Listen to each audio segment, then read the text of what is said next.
존경하는 국민 여러분, 우리는 차가운 이성으로 역사를 다시 곱씹어야 합니다. 박정희 내란숙에는 1960년 5월 8일 쿠데타를 기도했지만 4.19 혁명으로 이를 실행에 옮기지 못했습니다.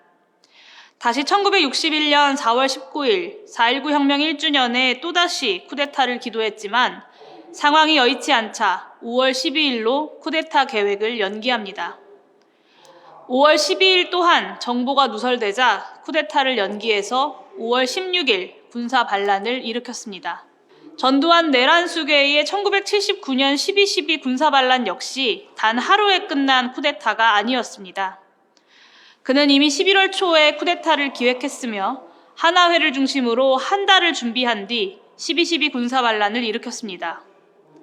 그리고 5개월가량 또다시 내란을 준비하여 5월 17일 비상계엄 전국 확대 조치, 5.18 광주 시민학살로 쿠데타를 사실상 마무리했습니다.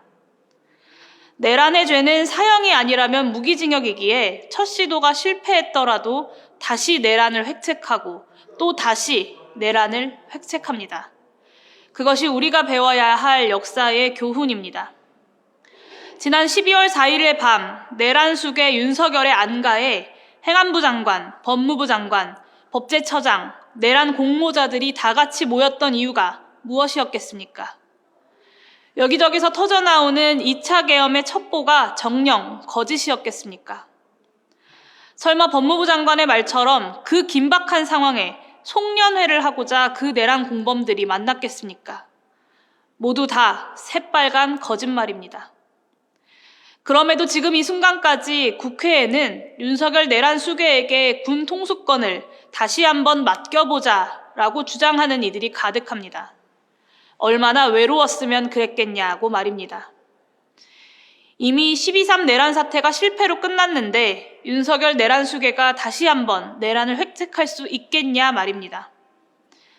자신들이 추천한 대통령이란 작자가 국회의원과 국민들에게 총뿌리를 겨누며 내란을 일으켰는데 지난 수개월 동안 내란의 조짐이 있다고 야당이 아무리 지적해도 소설 같은 소리라고 무시하더니 또다시 무작정 믿어보자라는 말을 내뱉고 있는 것입니다.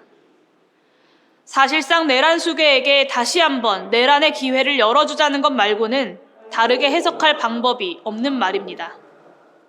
당의 단결이 중요하니, 아니 정확히는 윤석열에게 빌부터 함께 누렸던 그 알량한 권력이 중요하니 민주주의도 국민도 포기하겠다는 뜻입니다. 이는 분명한 정당 해산의 사유입니다. 국민의힘 의원들에게 분명히 경고합니다. 어차피 정치 생명도 끝난 판에 끝까지 폭주하겠다는 윤석열의 비이성적 행동의 끝이 무엇인지 12월 3일 밤 당신들 역시 똑똑히 보지 않았습니까? 박근혜 탄핵과 윤석열 내란 수괴 탄핵은 전혀 다른 차원의 문제입니다. 박근혜의 국정농단과 윤석열의 내란죄 중 무엇이 더 중한지 정녕 모르시겠습니까? 탄핵 투표에 참석하지 않는 것 그 자체로 앞으로 영원히 내란 수괴의 명령을 따랐던 하수인이 되겠다는 국민에 대한 반역 선포 행위입니다. 대한민국의 민주주의가 존재하는 마지막 날까지 국민을 배신한 반역자의 이름은 영원히 기록되고 또 기억될 것입니다. 그러니 부디 이성을 찾고 국회의원 만장일치로 윤석열 내란 수괴를 몰아냅시다. 내일 탄핵 표결에 찬성으로 동참하십시오. 존경하는 국민 여러분, 지금 군경의 일부 책임자들이 다시는 비상계엄을 따르지 않겠다고 선언하고 일부 장관들은 자신이 몰랐다며 무죄를 항변하고 있으니 이제는 안전한 시국이 되지 않았냐라고 생각하실 수도 있습니다.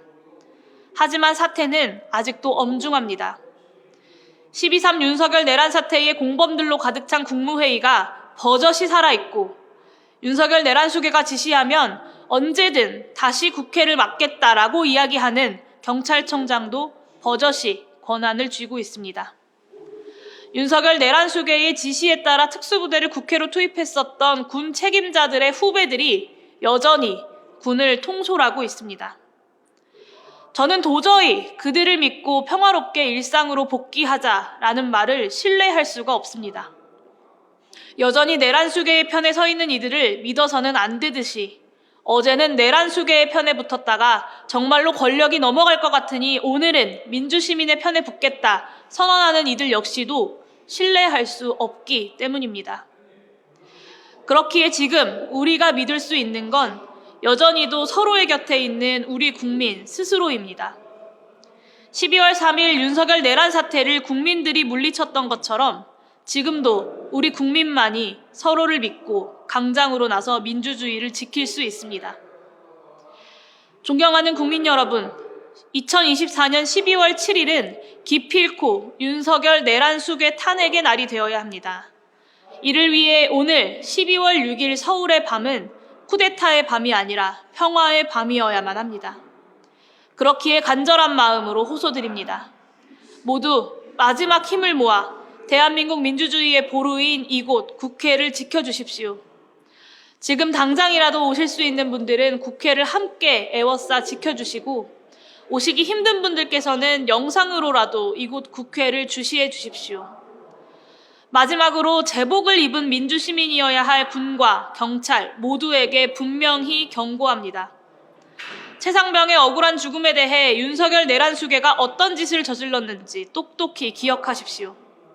민주군인, 민주경찰이 지켜야 할 것은 김건희의 디올백이 아닙니다. 국민의 생명과 안전이고 대한민국 국민이 피로 쓴 민주주의 역사 그 자체입니다. 혹여나 또다시 쿠데타를 도모하는 이가 있다면 즉시 이곳 국회에 보고하십시오. 위에서 시켜서 어쩔 수 없었다는 변명 따위는 통하지 않습니다. 내란 수괴의 명령을 이행하는 것, 그 자체로 내란의 공범이 되는 것입니다. 모른 척 지켜보기만 하더라도 모두 내란 방조 행위로 처벌받을 것이 분명합니다. 2024년 민주공화국 대한민국은 그런 부역자들을 결코 용납하지 않습니다. 친일파를 척결하지 못한 슬픈 역사를, 군부 독재를 제대로 청산하지 못한 슬픈 역사를 다시 반복할 만큼 우리 대한민국의 민주주의가 허술하지 않다는 것을 명심하십시오. 다시 한번 강조합니다. 군이 목숨을 바쳐 지켜야 할 것은 오로지 국민뿐입니다. 존경하는 국민 여러분, 우리 이제 단 하룻밤만 더 힘을 냅시다. 그리고 내일은 반드시 승리합시다. 저 또한 오늘 밤 민주주의를 함께 지키겠습니다.